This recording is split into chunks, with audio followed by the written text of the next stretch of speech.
तो चलिए स्टार्ट करते हैं इस क्वेश्चन पेपर के सॉल्यूशन को। जो यहाँ पे अनुशासन का एक पैसेज दिया गया छोटा सा, इसमें बताया गया अनुशासन क्या चीज़ है और उससे क्या क्या आपके लिए हेल्पफुल हो सकता है। तो चलिए इसके क्वेश्चंस के आंसर देखते हैं। पहला जो क्वेश्चन पूछा गया है, उपयुक्त गद्यांश का शीर्षक है। तो यहाँ पर जो आप जब इस गद्यांश को पढ़ेंगे तो यहाँ पे आपको उपयुक्त शीर्षक लिखेगा विद्यार्थी जीवन में अनुशासन का महत्व। डी ऑप्शन करेक्ट हो जाएगा। 2 नंबर क्वेश्चन है, अनुशासन कितने प्रकार का होता है। तो अनुशासन आपका 2 प्रकार का होता है। पैसेज में आप जब पढ़ोगे तो आपको मिल जाएगा। इसके बाद में क्वेश्चन नंबर 3, व्यक्ति के जीवन का सघन साधना काल है तो वो है विद्यार्थी जीवन। ठीक है, स ऑप्शन आपका करेक्ट हो जाएगा। इसके बाद में अनुशासन के प्रमाण हैं। तो अनुशासन के कौन से प्रमाण हैं। तो सूर्य का प्रतिदिन एक ही दिशा में उगना, यानी कि अनुशासित है सूर्य। समुद्र में ज्वार भाटा आने पर भी मर्यादित रहना, यानी कि वो उफान आने पर भी जो है अपनी मर्यादा को लांघता नहीं, अपनी बाउंड्री के अंदर ही रहता है। और उसके बाद में स है जो पृथ्वी का सूर्य के चारों ओर चक्कर लगाना, ये भी हमेशा होता रहता है। तो ये सारे के सारे अनुशासन के अंदर आते हैं, उपयुक्त सभी।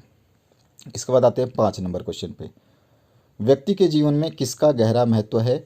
तो सबसे ज़्यादा जो गहरा महत्व है, अभी हमने पैसेज के हिसाब से बताएंगे तो हम क्या बोलेंगे, अनुशासन का।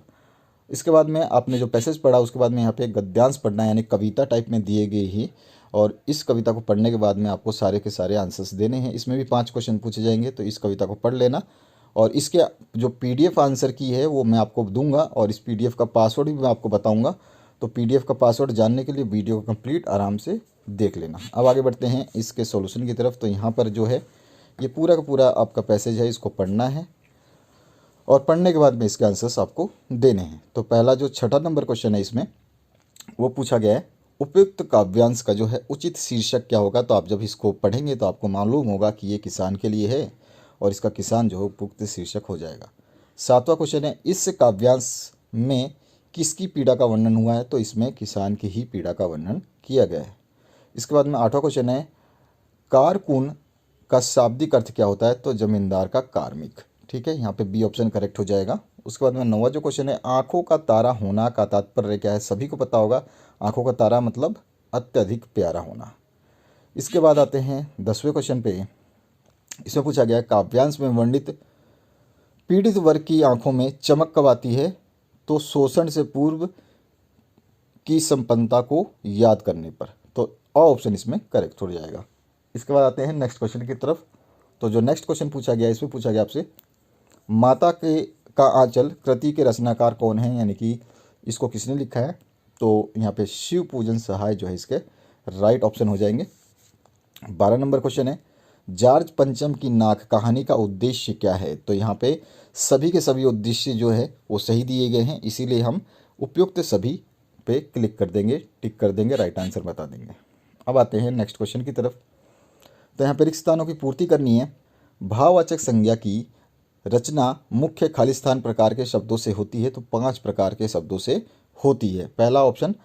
इसके बाद दूसरा जो क्वेश्चन है, इसमें पूछा गया है सर्वनाम खालिस्तान प्रकार के होते हैं। तो 6 प्रकार के होते हैं। उसके बाद में तीसरा क्वेश्चन है, शब्द जो किसी वस्तु, पदार्थ या जगह की मात्रा, तौल या माप का बोध कराते हैं उनको हम परिमाणवाचक विशेषण कहते हैं। ठीक है, उसके बाद में जो चौथा क्वेश्चन है इसी पार्ट का, इसमें पूछा गया है, हिंदी क्रियापदों का मूल रूप ही खालिस्तान है। तो वो धातु है। उसके बाद में 5वां क्वेश्चन इसमें पूछा गया, उपसर्ग शब्द के खालिस्तान जुड़कर शब्द का अर्थ बदल देते हैं। तो उपसर्ग शब्द के, यानी कि उपसर्ग जो है कोई भी शब्द है उसके आगे जुड़ करके शब्द का अर्थ को बदल देते हैं। और छठा जो क्वेश्चन है इसमें पूछा गया आपसे, वे प्रत्यय जो धातु अथवा क्रिया के अंत में लगकर नए शब्दों की रचना करते हैं उन्हें हम कृत प्रत्यय कहते हैं। इसके बाद में नेक्स्ट जो क्वेश्चन है, निम्नलिखित जो है अति लघु उत्तरात्मक प्रश्नों के उत्तर दीजिए। प्रत्येक प्रश्न के लिए सीमा जो है 20 शब्द के आसपास दी गई है। तो यहाँ पहला जो क्वेश्चन है इसमें पूछा गया, संधि एवं संयोग में क्या अंतर है। तो संधि जो है वो 2 या 2 से अधिक वर्णों के मेल से बनती है, जिसको हम संधि कहते हैं, जैसे सु प्लस आगत सुआगत। और संयोग का मतलब है, संयोग में हलंत वर्ण यानी कि आधे अक्षर, यानी कि क के नीचे ये जो स्लैश लगा हुआ है ये लगेगा, से हु तक के वर्ण होते हैं जो अगले शब्द के साथ बिना बदले जुड़ जाते हैं। जैसे ये स, अ, व, आ और ग हलंत अ और त हलंत प्लस आ, तो यहाँ पे हम इसको बोलेंगे स्वागत। और इसी तरह से कमल को लिखेंगे तो इस तरह से तोड़ के लिखते हैं, तो हम एग्जाम्पल के थ्रू भी बता सकते हैं। आगे बढ़ते हैं नेक्स्ट क्वेश्चन की तरफ। समास शब्द की परिभाषा लिखिए। तो यहाँ पे समास शब्द का शाब्दिक अर्थ होता है छोटा रूप। जब दो या दो से अधिक शब्दों से मिलकर जो नया और छोटा शब्द बनता है उसे समास कहते हैं। जैसे रसोई के लिए घर, तो उसको हम क्या बोलेंगे, रसोई घर। उसी तरह से अब नेक्स्ट क्वेश्चन जो है आपका, इसकी बात करते हैं। तिल का ताड़ बनाना मुहावरे का अर्थ है, यानी कि छोटी सी बात को बहुत बड़ा चढ़ा करके कहना या बताना। उसके बाद में चौथा जो क्वेश्चन है, इसमें पूछा गया आप भले तो जग भला। लोकोक्ति का अर्थ यानी कि दूसरों का भला करता है वो दूसरों का भी भला करेंगे, मतलब दूसरे भी उसका भला करेंगे। यानी कि जो दूसरे लोग, मैं जैसे अगर किसी की मदद करता हूँ तो दूसरा आदमी भी मेरी मदद करेगा, ये इसका मतलब है। इसके बाद आते हैं नेक्स्ट क्वेश्चन पे। इसमें पूछा गया है चश्मे वाले को लोग कैप्टन क्यों कहते थे। बहुत ही कॉमन और बहुत ही स्टैंडर्ड क्वेश्चन है।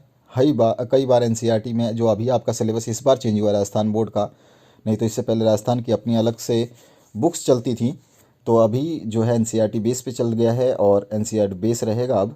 तो चश्मे वाले को लोग कैप्टन इसलिए कहते थे क्योंकि वह सैनिक ना होते हुए भी अपने मन में अपने देश के प्रति त्याग, समर्पण, देश प्रेम की भावना फौजी कैप्टन के ही समान रखता था। ठीक है ना, तो इस तरह से आप इसका आंसर दे सकते हैं। उसके बाद में छठा जो क्वेश्चन है, एक कहानी ये भी रचना में मन्नू भंडारी के साथ साथ और किसका व्यक्तित्व उभर कर आया है। तो मन्नू भंडारी के साथ साथ उनके पिताजी और उनके कॉलेज की अध्यापिका शीला अग्रवाल का व्यक्तित्व जो है उभर कर आया है। उसके बाद में सातवां जो क्वेश्चन है, सुशीर वादों से क्या अभिप्राय है। तो इसका अभिप्राय जो है, जिस वाद्य को फूंक मारकर बजाया जाता है उसे सुशीर वाद्य कहते हैं, जैसे शहनाई, शंख आदि। ठीक है ना। इसके बाद में आपका नेक्स्ट जो आठवां क्वेश्चन है, इसमें पूछा गया उद्धव के व्यवहार की तुलना किससे की गई है। तो ये क्वेश्चन तो हर बोर्ड में कॉमन है। उनके व्यवहार की दो चीज़ों से तुलना की गई है। एक तो जो तेल से सने हुए या तेल लगे हुए घड़े से, और दूसरे कमल के पत्ते से, जो कि पानी में रहकर भी गीला नहीं होता। इस तरह से आप इसका आंसर लिख देंगे। अगले क्वेश्चन की बात करें तो नौवां जो क्वेश्चन है, इसमें पूछा गया है राम लक्ष्मण परशुराम संवाद रामचरितमानस के किस कांड से लिया गया है। तो ये बाल कांड से लिया गया है। उसके बाद 10वां क्वेश्चन है, उत्साह कविता में बालक किन किन अर्थों की ओर संकेत करता है। तो इसमें बालक बोल रहा हूँ, बादल किन किन अर्थों की ओर संकेत करता है। तो उत्साह कविता में जो बादल है वो ललित कल्पना और क्रांति की चेतना की ओर संकेत करता है। उसके बाद में 11वां जो क्वेश्चन है, माता का आंचल पाठ के उन प्रसंगों के नाम लिखिए जो आपके दिल को छू गए हों। तो इसमें पिता से मिले संस्कार, पिता के साथ खेल, पिता के साथ भोजन करना और अनेक प्रकार के खेल, चिढ़ाने की सज़ा और सांप का भय, माँ की गोद में शरण आदि जो हैं, ये सारी प्रसंग जो हैं हमारे दिल को छू जाती हैं। इसके बाद आते हैं नेक्स्ट क्वेश्चन पे। तो 12 नंबर क्वेश्चन है, साना साना हाथ जोड़ी यात्रा व्रत में भारत के किस क्षेत्र की यात्रा वर्णन की है। तो इसमें सिक्किम की राजधानी गंगटोक और उसके आगे हिमालय की यात्रा का वर्णन किया गया है। अब आते हैं खंड ब, यहाँ से शुरू होगा आपका। तो खंड ब में आपसे 4 से लेकर 16 तक के प्रश्नों के उत्तर देने हैं और इनके सभी की सीमा जो है 40 शब्द होगी और सभी के उत्तर जब देंगे तो आपको 2-2 नंबर हर प्रश्न के मिलेंगे। तो यहाँ पे जो चौथा क्वेश्चन है, हालदार साहब को दूसरी बार देखने पर मूर्ति में क्या अंतर दिखाई दिया। तो उन्होंने जब मूर्ति को देखा तो मूर्ति का चश्मा बदल गया था और साइकिल पर चश्मे बेचने वाला मूर्ति का चश्मा बदल दिया करता था। मोटे फ्रेम वाले चश्मे की जगह वो तार के फ्रेम वाले चश्मे ने जो है जगह ले ली थी। अब इसके बाद में आते हैं नेक्स्ट क्वेश्चन पे। 5 नंबर जो क्वेश्चन है, बाल गोविंद भगत किस प्रकार के व्यक्तियों को अधिक स्नेह का पात्र मानते थे और क्यों। तो वो ऐसे व्यक्तियों को अधिक स्नेह का प्यार और स्नेह की आवश्यकता होती है उनके अनुसार जो लोग मानसिक रूप से सुस्त और बोधा होते हैं। माता पिता के उनके प्रति कर्तव्य और भी बढ़ जाते हैं। वे प्रेम और ममता के अधिकारी सामान्य लोगों से ज़्यादा होते हैं। यदि ऐसे बच्चे को तिरस्कार उपेक्षित किया जाए तो उनमें असुरक्षा व हीनता की भावना जन्म लेगी और उनका भविष्य खतरे में पड़ जाएगा। क्वेश्चन नंबर 6 की बात करें, लेखक ने सेकंड क्लास का रेल टिकट लेने का क्या कारण बताया? लखनवी अंदाज के अध्याय पे बताना है आपको। तो लेखक ने सेकंड क्लास की टिकट इसलिए खरीदा क्योंकि लेखक आरामदायक और सुकून की यात्रा करना चाहता था। उसे यात्रा के दौरान एकांतक चाहिए था और इसलिए लेखक ने सोचा कि वह आराम से खिड़की के पास बैठकर प्राकृतिक दृश्य को देखते हुए यात्रा संपन्न करेगा। इसी कारण उसने सेकंड क्लास का टिकट लिया था। उसके बाद क्वेश्चन नंबर 7 जो है, काशी की क्या विशेषताएं बताई गई हैं? संक्षेप में आपको बताना है। तो काशी आनंद प्रदान करने वाले सघन वन के समान, जिसमें कई संस्कृति मिलकर नया गुलदस्ता तैयार करती हैं, जिसने हमेशा दो जातियों हिंदू मुसलमान को एक होने व आपस में मिलजुल कर भाईचारे के साथ रहने का संदेश दिया है। उसके बाद में आता है 8वें क्वेश्चन पे, सूरदास जी ने उद्धव एवं कमल पत्र में क्या समानता बताई है? तो वो कहते हैं कमल का पत्ता इतना चिकना होता है कि वो पानी की बूंद उस पर ठहर नहीं सकती, इसीलिए कमल का पत्ता पानी में रहकर भी गीला नहीं होता। उसी प्रकार उद्धव पर श्री कृष्ण के जो प्रेम है वो अपना प्रभाव नहीं छोड़ पाता है, जो ज्ञानियों की तरह व्यवहार कर रहे हैं। इस तरह से सूरदास जी ने बताया था। उसके बाद में 9वां क्वेश्चन है, दोहा नामक छंद के लक्षण जो है आपको बताना है। तो दोहा एक मात्रिक छंद है जिसमें प्रथम और तृतीय चरण में 13-13 मात्राएं और दूसरे और अंतिम चरण में 11-11 मात्राएं होती हैं। इनमें 24-24 मात्रा की 2 पंक्तियां होती हैं और दोहा में 24-24 मात्रा की 2 पंक्ति होती हैं तथा अंतिम में एक गुरु यानी कि एस की तरह और एक लघु यानी कि आई की तरह होता है। ठीक है, इसके बाद आते हैं नेक्स्ट क्वेश्चन पे। 10वां जो क्वेश्चन है, इसमें कन्यादान कविता में माँ अपनी बेटी को क्या सीख दे रही है? संक्षेप में आपको बताना है। तो माँ ने अपनी बेटी को सीख दी कि केवल सुंदरता पर गर्व ना करे बल्कि अपने वातावरण के प्रति भी सचेत रहे। जिस पानी में झांक कर उसे अपनी परछाई दिखाई देती है उसकी गहराई को भी वो भली भांति जान ले। इसके बाद में 11 नंबर जो क्वेश्चन है, अट न रही कविता के आधार पर फागुन ऋतु के सौंदर्य को संक्षेप में लिखिए। तो फागुन ऋतु के समय चारों ओर हरियाली छा जाती है, खेतों में कुछ फसलें पकने को तैयार हो जाती हैं, सरसों के पीले फूलों की चादरें बिछ जाती हैं, लताएं और इलियां रंग बिरंगे फूलों से सज जाती हैं और सभी प्राणियों का मन उत्साह से भर उठता है। उसके बाद 12 नंबर जो क्वेश्चन है, इसमें पूछा गया है, महतारी के हाथ से खाने पर बच्चों का पेट भरता, ऐसा क्यों कहा गया? का पेट भी भरता, ऐसा क्यों कहा गया? माता का आंचल अध्याय के आधार पर संक्षेप में बताना। तो ऐसा इसलिए कहा गया क्योंकि बच्चा चाहे लाख समय अपने पिता के पास बिता दे लेकिन पेट भर खाना तो उसे माँ ही खिला सकती है, लाड प्यार करके। ठीक है, आगे बढ़ते हैं नेक्स्ट 13 नंबर क्वेश्चन, नई दिल्ली का काया पलट क्यों किया जा रहा था? जॉर्ज पंचम की नाक के अध्याय के हिसाब से हम बताएंगे। तो नई दिल्ली का काया पलट इसलिए किया जा रहा था क्योंकि वहाँ बहुत ही गंदगी का ढेर था और सरकारी इमारतें जो हैं पुरानी हो चुकी थी और जिनको रंग पोता जा रहा था और बिजलियों के खंभे खराब थे। इसके बाद आते हैं नेक्स्ट क्वेश्चन पे। 14 नंबर जो क्वेश्चन है, नार्गे ने धम्मचक्र की क्या विशेषता बताई? साना साना हाथ जोड़े अध्याय के हिसाब से बताना है आपको। तो एक कुटिया में घूमता एक चक्र देखा जिसके बारे में बताया यह धर्म चक्र है, प्रेयर व्हील, इसको घुमाने से सारे पाप धुल जाते हैं। ठीक है, तो ये नार्गे ने धर्म चक्र की ये विशेषता बताई। इसके बाद में 15 नंबर जो क्वेश्चन है, इसमें आपको 2 में से कोई एक क्वेश्चन करना है। तो हमने नीचे वाला क्वेश्चन किया है, मनु भंडारी का जीवन व कृत्य परिचय संक्षेप में लिखना, अथवा में रामवृक्ष बेनपुरी का जीवन और कृत परिचय जो है संक्षेप में लिखना है। तो इसमें आप रामवृक्ष बेनपुरी के बारे में कंप्लीट लिखेंगे जैसा कि हमने आपको यहाँ पे लिख के बताया है, और उसके बाद में उनके उपन्यास का नाम भी लिखेंगे। ये तो आपको पूरा लिखना है जैसे यहाँ पे लिखा गया है। उसके बाद में उपन्यास जो उन्होंने लिखा है उनके बारे में बता देना है। कोई भी उपन्यास आप बता सकते हैं, रेखा चित्र बता सकते हैं, नाटक उनकी बता सकते हैं, कहानी बता सकते हैं और निबंध बता सकते हैं। इन सब चीज़ों को आप लिखेंगे तो ही आपको जो है बेहतर नंबर मिल पाएंगे। इसके बाद में आपका जो है स्मरण बता सकते हैं, यात्रा वर्णन बता सकते हैं, जीवनी बता सकते हैं और आलोचना बता सकते हैं। इनका इनका मतलब ये है कि इसमें से आप कोई भी 3-4 चीज़ें बता देंगे तो आपका जो आंसर कंप्लीट हो जाएगा और आपको पूरे नंबर मिल जाएंगे। ध्यान रखना है, जो चीज़ें बता रहा हूँ उनको नोट करते जाएं कि क्या करना होगा आपको क्वेश्चन में। जयशंकर प्रसाद का जीवन व कर्तृत्व परिचय संक्षेप में लिखना है।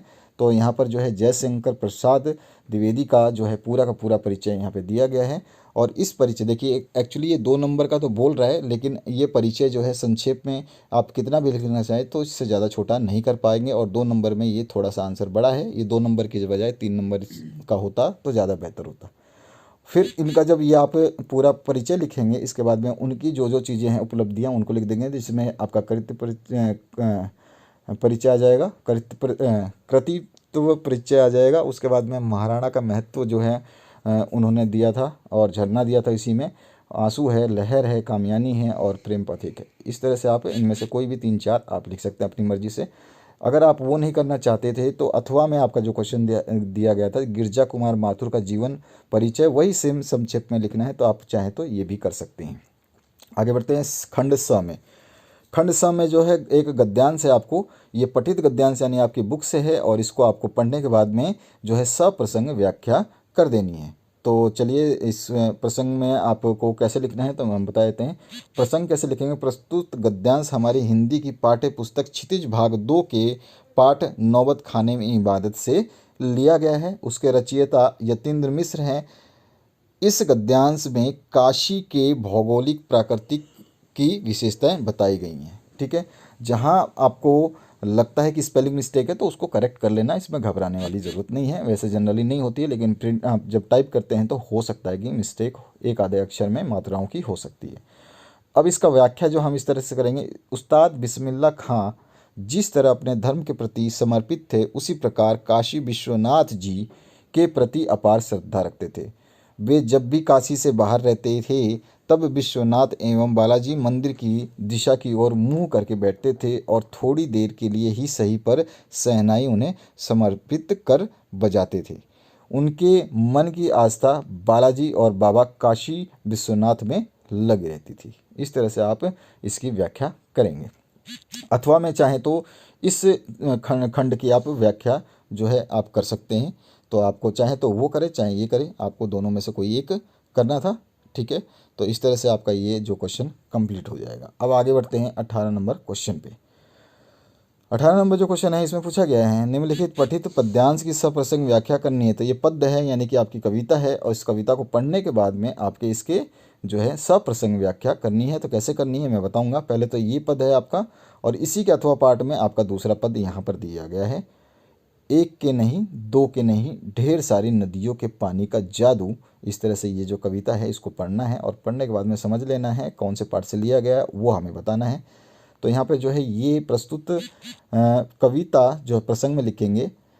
हाँ, फसल हमारी पाठ्य पुस्तक क्षितिज भाग 2 में संकलित की गई है, या फिर हम लिख सकते हैं प्रस्तुत कविता हमारी पाठ्य पुस्तक क्षितिज भाग 2 के फसल से ली गई हैं, जिसके रचयिता श्री नागार्जुन कवि ने स्पष्ट किया है कि फसल उत्पन्न करने के लिए मनुष्य और प्रकृति मिलकर एक दूसरे का संयोग करते हैं। व्याख्या कर सकते हैं हम। कहता है कि कवि, यहाँ पे अभी कवि मिट गया है, कवि मतलब रह गया गलती से, तो यहाँ लिखोगे कवि कहता है कि फसल को उत्पन्न करने के लिए एक दो नहीं बल्कि अनेक नदियों से प्राप्त होने वाले पानी अपना जादुई प्रभाव दिखाता है। तो यहाँ पर आप जो है मिस्टेक जो है इसको सही करेंगे। ठीक है, यहाँ पे प्राप्त होने वाले पानी अपने जादू दिखाते हैं या दिखाता है। उसी पानी के कारण यह पनपती है, बढ़ती है। इसे उगाने के लिए किसी एक व्यक्ति के नहीं, दो के नहीं बल्कि लाखों करोड़ों हाथों के द्वारा छूने की गरिमा छुपी हुई है। यहाँ पर देखिए छुपी हुई है, ब इसमें मिस्टेक आ गया है तो इसको भी आप काट देंगे। यहाँ पे आपका ये जस्ट जो है ना टाइपिंग मिस्टेक है तो इसमें हो जाता है।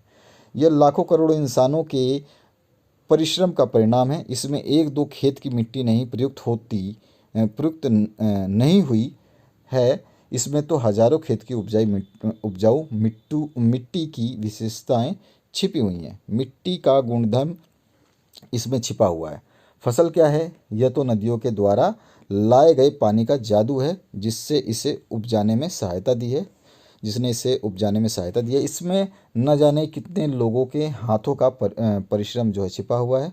यह उन हाथों की महिमा का परिणाम है। भूरी काली संदली मिट्टी की विशेषताएं इसमें विद्यमान हैं। यह सूर्य की किरणों का फसल के रूप में परिवर्तन है।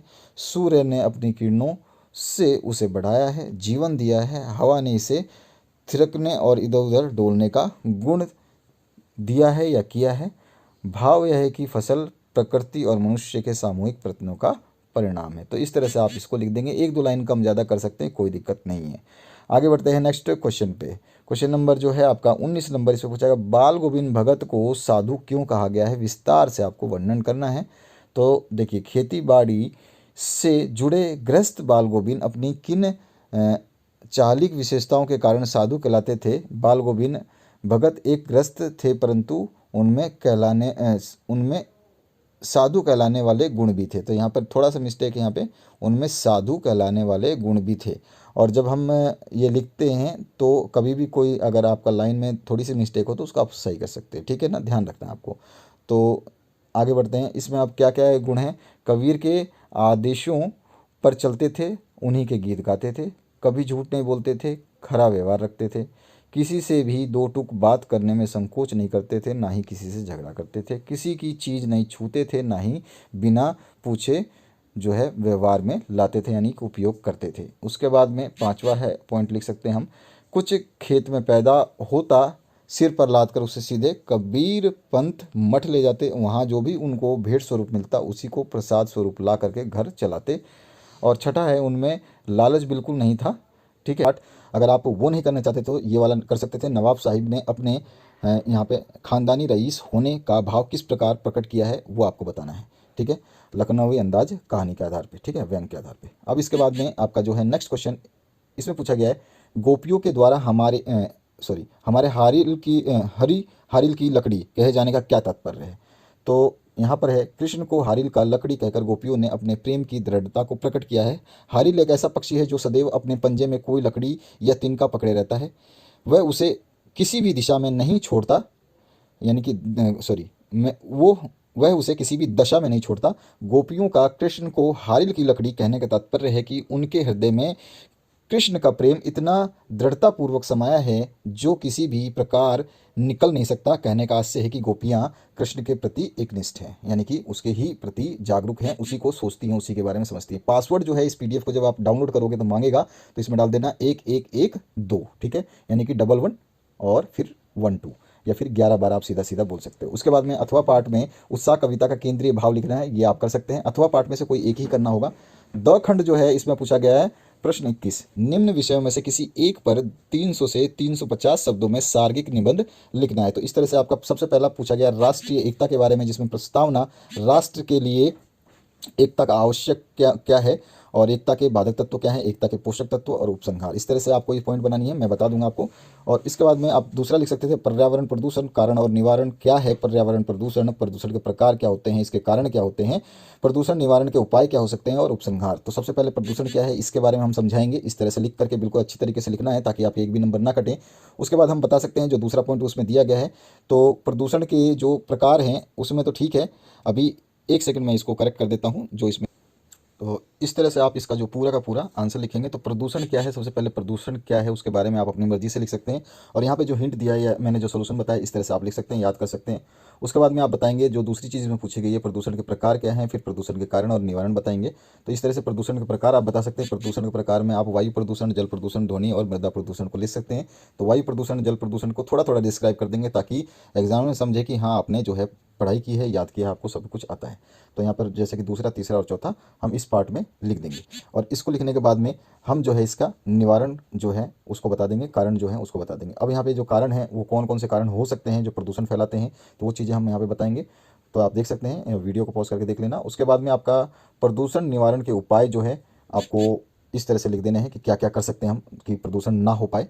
और इसके बाद में लास्ट में जो हमारे छोटा सा 4 लाइनों में हम लिखते हैं जिसको हम उपसंहार कहते हैं, वो बहुत इंपॉर्टेंट होता है। उसी में है जो आपका एग्जामिनर समझ जाता है कि आपने कितने अच्छी तरीके से अपनी पढ़ाई को तैयार किया है। तो यहाँ पे आप अगर आप प्रदूषण के बारे में नहीं कर सकते हैं तो आप सड़क सुरक्षा के बारे में कर सकते हैं, जिसमें सड़क सुरक्षा का तात्पर्य आपको समझाना है, फिर सड़क सुरक्षा की आवश्यकता क्यों है, सड़क सुरक्षा के उपाय क्या हैं, और उपसंहार फिर लिखना है। या फिर आप 2 पार्ट में मातृभाषा और उसका महत्व जो है उसको समझा सकते हैं, उसके अर्थ के बारे में, शिक्षा का मातृभाषा से जो संबंध है वो क्या है, और सांस्कृतिक विकास में मातृभाषा का महत्व क्या है, और उपसंहार क्या है। इसके बाद में आपका जो है 22 नंबर क्वेश्चन, इसमें पूछा गया आपका नाम गौरव है, आप अपने विद्यालय की क्रिकेट टीम के कप्तान हैं, विद्यालय में अधिक खेल सामग्री मंगवाने हेतु जो आपको प्रधानाचार्य को जो है पत्र लिखना है। तो इस प्रार्थना पत्र में आपको निवेदन करना है। तो इस तरह से हम प्रार्थना पत्र लिखेंगे, जिसमें हम जैसे कि जो जो चीज़ें दी गई हैं तो हम लिखेंगे सेवा में प्रधानाचार्य, राजकीय उच्च माध्यमिक विद्यालय उपनिवास, या फिर आप जयपुर, जोधपुर, बीकानेर कुछ भी डाल दें, और विषय है खेल का सामान मंगवाने हेतु आवेदन पत्र। उसके बाद महोदय लिख करके आप जैसे आप अपनी छुट्टी के लिए या फिर फीस माफ़ के लिए, लेट फाइन ना भरने के लिए लिखते हैं, आप उसी तरह से यहाँ पर जो चीज़ मैंने लिखी है आप इस तरह से लिख सकते हैं। उसके बाद में आपका आज्ञाकारी शिष्य जो भी है, आप गौरव सौरभ जो भी आपको दिया जाता है इसमें आपके पैसेज में, वो आपको लिखना है क्वेश्चन में, और उसके बाद में आप क्लास और रोल नंबर वगैरह डाल सकते हैं। तो इस तरह से आपका ये कंप्लीट हो जाएगा। तो यहाँ पे हमने जो है गौरव लिख करके नीचे क्लास जरूर डालें, इसमें जो क्लास डालना भूल गए हम, तो यहाँ क्लास डाल दें, रोल नंबर डाल दें। इसका अथवा पाठ में अगर हम करना चाहें तो अथवा पाठ में पूछा गया पढ़ाई हेतु छात्रावास में रह रहे अपने छोटे भाई को पत्र लिखकर कोरोना वायरस संक्रमण से बचाव हेतु विभिन्न उपायों की जानकारी आपको देनी है, या तो आप ये भी कर सकते हैं। तो दोनों में से कोई भी एक करना है। उसके बाद अंतिम क्वेश्चन की तरफ मूव कर चुके हैं हम। 23 नंबर जो क्वेश्चन है इसमें पूछा गया आपका मित्र फूलों से बनी वस्तुएं, गुलदस्ते, हार, मालाएं आदि की बिक्री बढ़ाना चाहता है, इसकी सहायता के लिए आपको विज्ञापन तैयार करना है। अथवा में दूसरा विज्ञापन आप कर सकते हैं, कला अंकुर संस्था की कला विधि में कुछ चित्र जो है पेंटिंग्स बिक्री के लिए उपलब्ध हैं, इस हेतु विज्ञापन आपको लिखना है। तो चलिए मैं आपको फूलों से, जो फूलों के बारे में विज्ञापन है, पहला वाला पार्ट मैंने किया है, तो खुशखबरी खुशखबरी खुशखबरी इस तरह से कर देंगे, और फिर लिखेंगे बीच में हम इस तरह से आपकी खुशियों को बढ़ाने के लिए पल्लव फ्लावर डेकोरेशन सेंटर। आप पल्लव की जगह आप कुछ भी लिख सकते हैं, आपकी मर्जी है। और फिर इसके बाद में आप इस तरह से गोला बना करके ताजे एवं खुशबूदार फूलों का एकमात्र स्थान, और इसके बाद में यहाँ पे गुलदस्ते जैसा कुछ सजाना चाहें तो आप सजा सकते हैं, अगर नहीं सजाना चाहते हैं तो कोई दिक्कत नहीं है, आप अपनी मर्जी से कोई भी 1-2 लाइन और लिख सकते हैं। और फूलों से तन मन महकाए शादी विवाह एवं अन्य अवसरों पर सजाने का विशेष प्रबंध, एक बार सेवा का अवश्य मौका दें, इस तरह से आप लिख देंगे। इस तरह से आपका एक जो है विज्ञापन तैयार हो जाएगा। ठीक है, इसमें मोबाइल नंबर वगैरह डालना चाहें तो आप कोई भी मोबाइल नंबर डाल सकते हैं।